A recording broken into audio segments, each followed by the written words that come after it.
केंद्रीय वित्त मंत्री निर्मला सीतारमण ने साल 2025-26 के लिए देश का आम बजट लोकसभा में पेश किया। एक बात जो खास है वो ये कि बजट का फोकस 3 बातों पर केंद्रित रहा: मिडिल क्लास, किसान और बिहार। और किन किन बातों पर विशेष ध्यान दिया गया, इस रिपोर्ट में देखिए। Greenfield airports will be facilitated in Bihar. देश का आम बजट लोकसभा में पेश हुआ। केंद्रीय वित्त मंत्री निर्मला सीतारमण ने देश के बजट में मिडिल क्लास का खास ध्यान रखा तो महंगाई पर रोक लगाने की भी पूरी कोशिश की है। मध्यम वर्ग का ध्यान रखते हुए सरकार ने 12 लाख रुपए तक के सालाना आय को टैक्स फ्री कर दिया है। I am now happy to announce that there will be no income tax payable up to income of 12 lakh rupees. वैसे केंद्रीय बजट में कई खास बातों का भी ध्यान रखा गया। मसलन ई श्रम पोर्टल का गठन होगा, डिलीवरी पर्सन के लिए इंश्योरेंस स्कीम लागू होगी, सरकारी अस्पतालों में डे केयर कैंसर सेंटर बनेगा, 5 साल में 75,000 मेडिकल की सीटें बढ़ेंगी, 3 AI एक्सीलेंस सेंटर बनाए जाएंगे, AI एजुकेशन के लिए 500 करोड़ का बजट रखा गया है, प्राथमिक उपचार केंद्रों को ब्रॉडबैंड सुविधा भी मिलेगी। केंद्रीय बजट में मध्यम वर्ग, युवा और किसानों का खास ख्याल रखने के लिए पीएम मोदी ने जमकर वित्त मंत्री की तारीफ की और इसे देश को नई दिशा देने वाला बजट बताया। साथियों, ये बजट न केवल देश की वर्तमान आवश्यकताओं को ध्यान में रखता है, बल्कि हमें भविष्य की तैयारी करने में भी मदद करता है। और फिर एक बार वित्त मंत्री जी को भी बहुत बहुत बधाई देता हूं। अर्थव्यवस्था को रफ्तार देने का दावा इस बजट से किया जा रहा है। पिछले कुछ साल से मध्यम वर्ग के लिए टैक्स सीमा में छूट की उम्मीद की जा रही थी। इस साल मोदी 3.0 की सरकार ने मध्यम वर्ग के साथ ही युवाओं और किसानों की उम्मीदों पर खरा उतरने की पूरी कोशिश की है। Bureau report, news 18। बजट में बिहार की बल्ले बल्ले हुई है। मिथिलांचल के लिए भी बजट में खजाना खोल दिया गया है। वहीं वित्त मंत्री निर्मला सीतारमण ने सफेद कलर की मिथिला पेंटिंग वाली साड़ी पहनकर बजट पेश किया। ये रिपोर्ट देखिए।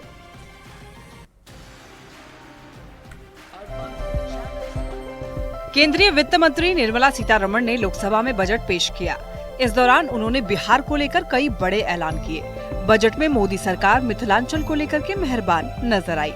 बजट 2025 में अकेले मिथिलांचल के लिए 2 बड़ी घोषणाएं की गई हैं। इनमें पहली घोषणा मखाना बोर्ड बनाने की। मखाना बोर्ड के बनने से मखाना के उत्पादन और बिक्री में तेजी आएगी। दूसरी घोषणा वेस्टर्न कोसी कैनाल को लेकर के की गई। इससे मिथिलांचल के 2 जिले दरभंगा और मधुबनी को सीधा सीधा फायदा होगा। Makhana board in Bihar. For this, there is a special opportunity for the people of Bihar. A Makhana board will be established in the state to improve production, processing, value addition, and marketing of Makhana. The people engaged in these activities will be organized into FPOs. The board will provide hand-holding and training support to Makhana farmers and will also work to ensure they receive the benefits of all relevant government schemes. Budget में मिथिला को मिली सौगात को लेकर JDU के राष्ट्रीय कार्यकारी अध्यक्ष और राज्यसभा सांसद संजय झा ने खुशी जताई। साथ ही वित्त मंत्री और पीएम मोदी का आभार भी जताया। बिहार स्पेसिफिक कुछ बातें उन्होंने कही है, उसके लिए हम लोग प्रधानमंत्री जी और वित्त मंत्री जी को धन्यवाद देते हैं कि बिहार में मखाना बोर्ड बनाना हो, बिहार में पश्चिमी कोसी नहर से सिंचाई योजना देना हो, बिहार में पटना IIT का एक्सपेंशन हो, बिहार में नया ग्रीनफील्ड एयरपोर्ट की बात हो, बिहार में फूड प्रोसेसिंग टेक्नोलॉजी के इंस्टीट्यूट की बात हो। ये सब उन्होंने बिहार के लिए दिया है। मखाना बोर्ड बनाने के ऐलान पर मखाना कारोबारियों ने भी खुशी जाहिर की है। ये मखाना बोर्ड का जो निर्णय है यूनियन कैबिनेट का बनाने का, वो काफी वेलकम स्टेप है। हम लोग इसके लिए पिछले 5 साल से प्रयास कर रहे थे कि भारत सरकार बिहार में एक मखाना बोर्ड का गठन करे, जिससे मखाना में जो प्रोडक्शन इंक्रीज हो, प्रोसेसिंग बढ़े और जो मार्केटिंग वर्ल्ड वाइड है वो बढ़े। बजट की एक खास बात ये भी रही है कि वित्त मंत्री निर्मला सीतारमण मधुबनी पेंटिंग वाली साड़ी पहन करके बजट पेश किया। इस साड़ी को पद्मश्री कलाकार दुलारी देवी ने निर्मला सीतारमण को भेंट किया था।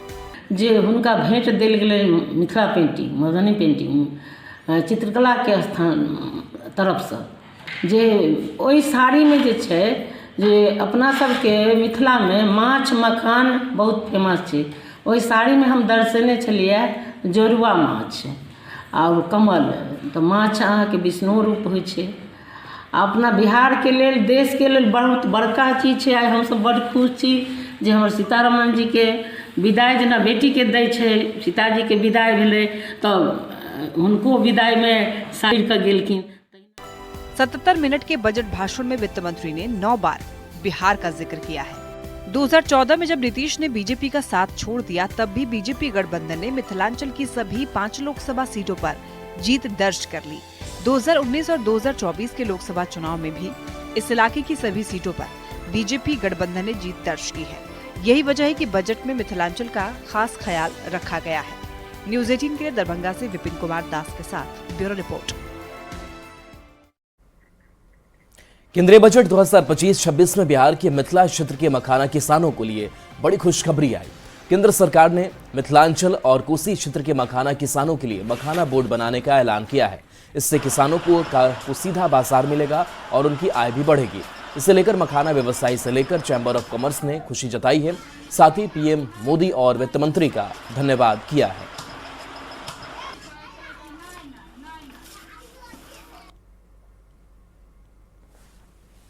मिथिला की ओर से अभी वो आई थी दरभंगा हाल में, और उन्होंने देखा कि अपनी आंखों से देखा, सारी बातों को समझा, और उसी का ये परिणाम है कि अभी केंद्रीय स्तर पर यही घोषणा हुई है।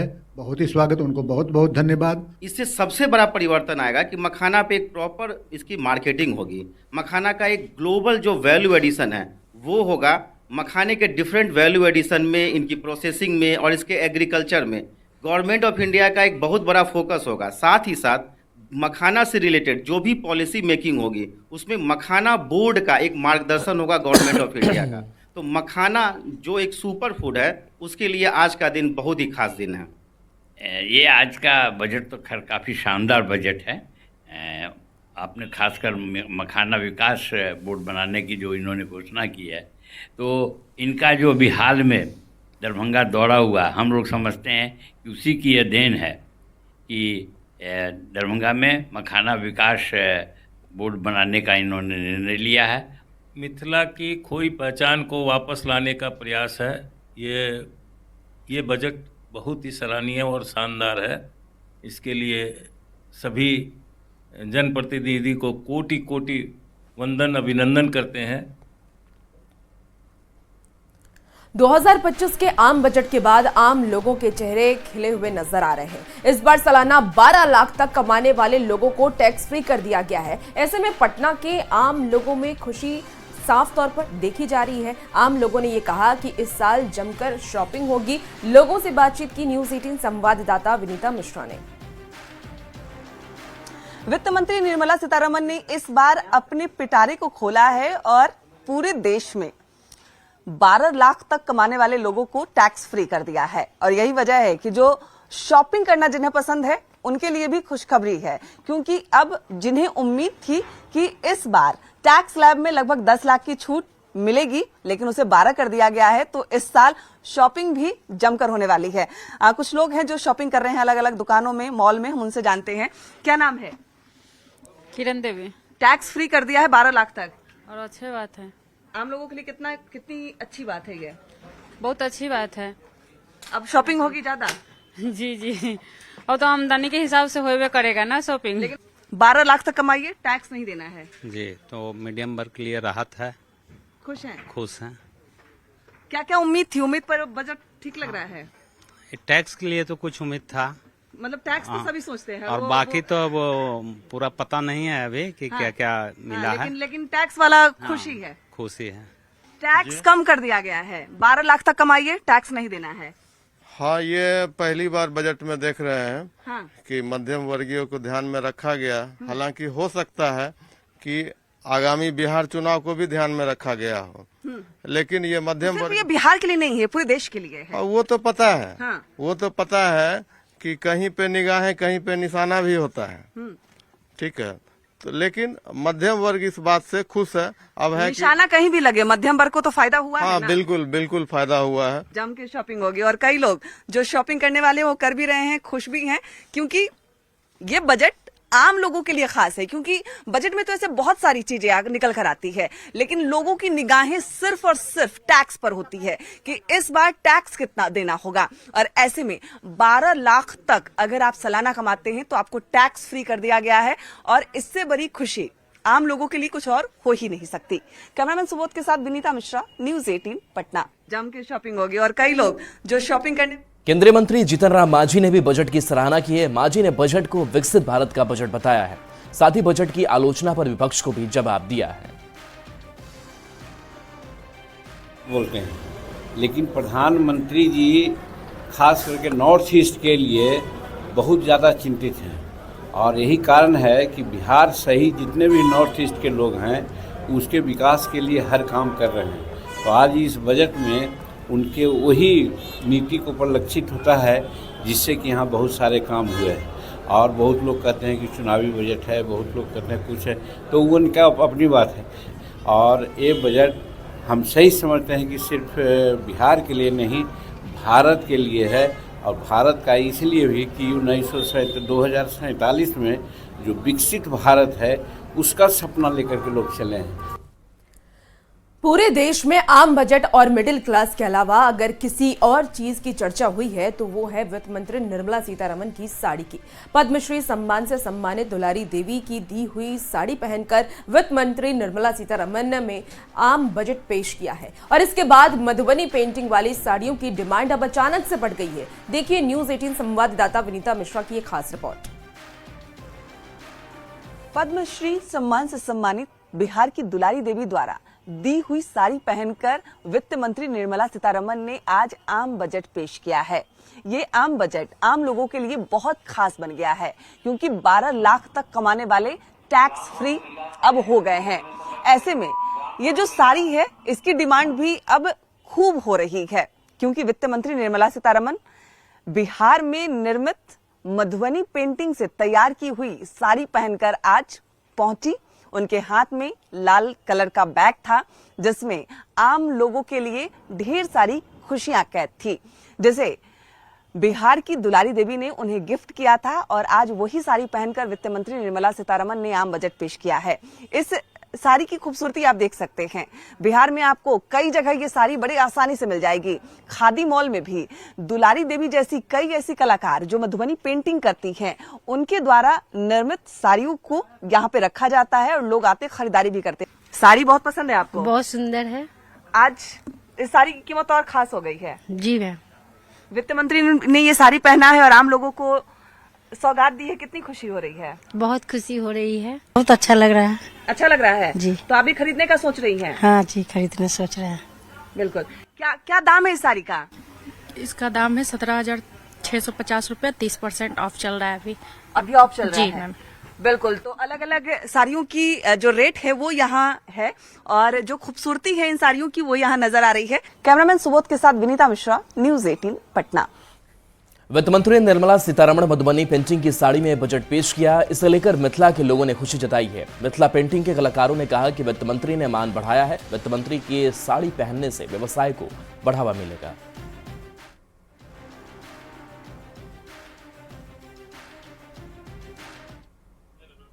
हमार नाम अछि जय कुमारी, घर अछि मधुबनी।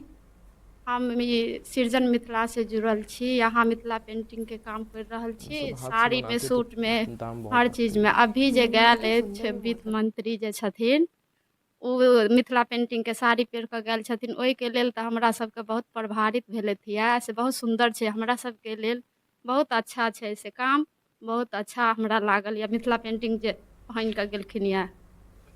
बहुत खुश छी हमसब, एहि लऽ के हमसब बहुत जे खुशी मिलै के छै से मिल रहल छै। एहि अथी पेंटिंग पर हमसब जते आगाँ बढ़ी ओते नीक छै। एहिपर तऽ हमसब बहुत खुश छी।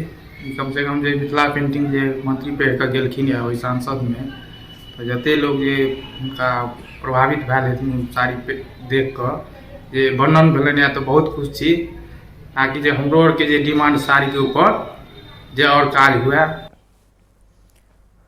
मुख्यमंत्री नीतीश कुमार प्रगति यात्रा के दौरान आज बांका में विकास योजनाओं का निरीक्षण करेंगे। सीएम बांका में 315 करोड़ रुपए की 170 विकास योजनाओं का उद्घाटन और शिलान्यास भी करेंगे और इस दौरान मुख्यमंत्री सबसे पहले रजौन प्रखंड के बरबरचक पहुंचेंगे, जहां राज्य के पहले स्मार्ट विलेज का उद्घाटन करने के साथ ही जीविका दीदियों से वो संवाद भी करेंगे और इसके बाद मुख्यमंत्री ओढ़नी डैम पहुंचेंगे, जहां पर्यटन विभाग की तरफ से चलाए जा रहे विकास योजनाओं का जायजा भी लेंगे। ओढ़नी डैम के बीचों बीच आइलैंड पर करीब 7.5 करोड़ की लागत से बने रिजॉर्ट का भी सीएम नीतीश कुमार उद्घाटन करेंगे। सीएम नीतीश कुमार की तरफ से अमरपुर प्रखंड के राजपुर पहुंचेंगे, जहां प्रस्तावित मेडिकल कॉलेज का भी शिलान्यास करेंगे और इसके बाद सीएम अधिकारियों के साथ विकास योजनाओं की समीक्षा भी करेंगे। तो आज सीएम नीतीश कुमार का बांका दौरा है। प्रगति यात्रा को लेकर के सीएम नीतीश कुमार अलग अलग जिलों में जा रहे हैं और आज सीएम नीतीश कुमार बांका पहुंचेंगे, जहां करोड़ों की सौगात बांका वासियों को मिलने वाली है।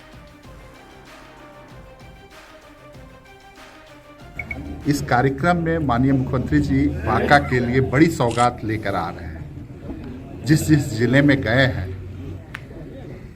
उस जिले में बड़ी सौगात मिली है और बांका में मेडिकल कॉलेज के लिए जमीन चिन्हित किया गया है, उसको भी माननीय मुख्यमंत्री जी देखेंगे और अन्य बहुत सारी योजनाओं का भी शिलान्यास मुख्यमंत्री जी शिलान्यास करेंगे, उद्घाटन करेंगे। नेता प्रतिपक्ष तेजस्वी यादव ने एक बार फिर सीएम नीतीश कुमार के साथ दोनों डिप्टी सीएम विजय सिन्हा और सम्राट चौधरी पर निशाना साधा है। हाजीपुर में तेजस्वी यादव ने अपने समर्थकों और कार्यकर्ताओं को एक साथ लेकर चलने की नसीहत दी है।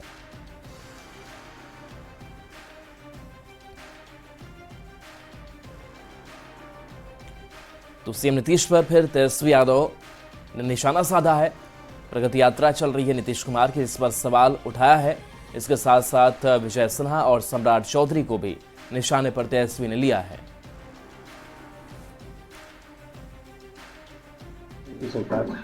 चलो, मुख्यमंत्री अचेत अवस्था में, एक लोल उप मुख्यमंत्री है और दूसरा जो है बड़बोला है। किसी ना किसी को तो आगे आकर के बोलना ना चाहिए। बिहार के डिप्टी सीएम विजय सिन्हा लगातार दिल्ली विधानसभा चुनाव में प्रचार अभियान में जुटे हुए हैं। विजय सिन्हा ने द्वारका और उत्तम नगर में चुनावी रैली को संबोधित किया और इस मौके पर उन्होंने अरविंद केजरीवाल पर भी जमकर निशाना साधा। विजय सिन्हा ने कहा कि आम आदमी पार्टी को पूर्वांचल विरोधी बताया है। विजय सिन्हा ने यह भी कहा कि इस बार दिल्ली में बदलाव होकर रहेगा और बीजेपी की सरकार बनेगी। क्यों आपको लगता है कि इस बार जनता बीजेपी को चुनेगी दिल्ली में? देखिए, कांग्रेस को देख चुकी दिल्ली की जनता। केजरीवाल जी को इतने वर्षों तक अवसर दिया। एक पढ़ा लिखा इंसान जब बेईमान बनता है और फ्रॉडिज्म की राजनीति से जनता को वर्गलाने का, भरम में लाने का खेल खेलता है, तो वो परिणाम आज दिल्ली की जनता देख रही है। ये करप्शन और कमीशन का सरकार दिल्ली को कहीं न कहीं बर्बाद कर दिया। मन मिजाज जनता बना चुकी है कि ऐसे पढ़े लिखे बेईमान फ्रॉड आदमी से दिल्ली को मुक्त करना है और दिल्ली में हमको डबल इंजन की सरकार लानी है देश के प्रधानमंत्री नरेंद्र मोदी जी के नेतृत्व में, ताकि दिल्ली देश का गौरव बन सके। राष्ट्रीय कार्यकारी अध्यक्ष संजय झा लगातार दिल्ली में चुनाव प्रचार कर रहे हैं। इसी कड़ी में उन्होंने द्वारका में बीजेपी प्रत्याशी के पक्ष में चुनाव प्रचार किया। संजय झा ने भी दावा किया है कि इस बार दिल्ली में एनडीए की सरकार बनेगी। दिल्ली की जनता अरविंद केजरीवाल से उब चुकी है। विधानसभा चुनाव का प्रचार चरम पर है। जेडीयू के राष्ट्रीय कार्यकारी अध्यक्ष संजय झा अलग अलग विधानसभा क्षेत्रों में जा रहे हैं, वहां पर चुनाव प्रचार कर रहे हैं। बीजेपी और एनडीए के जो उम्मीदवार हैं उनके समर्थन में इस वक्त द्वारका क्षेत्र में है संजय झा, उनसे बात करेंगे। संजय जी, किस तरह का माहौल आपको द्वारका में लग रहा है? कितनी उम्मीद है? बहुत उम्मीद है और मैं देख रहा हूँ कि दिल्ली में एक तरफा माहौल बीजेपी की सरकार, एनडीए की सरकार बनने की तरफ है और वो इसलिए कि पूर्वांचल के लोग खास करके इनके सबसे बड़ा सपोर्ट बेस था। जिस तरह पूर्वांचल के लोगों के साथ इन्होंने व्यवहार किया है, इस बार लोग एकदम एक तरफा, इस बार लोग बिल्कुल बदलाव चाहता है और बिल्कुल यहाँ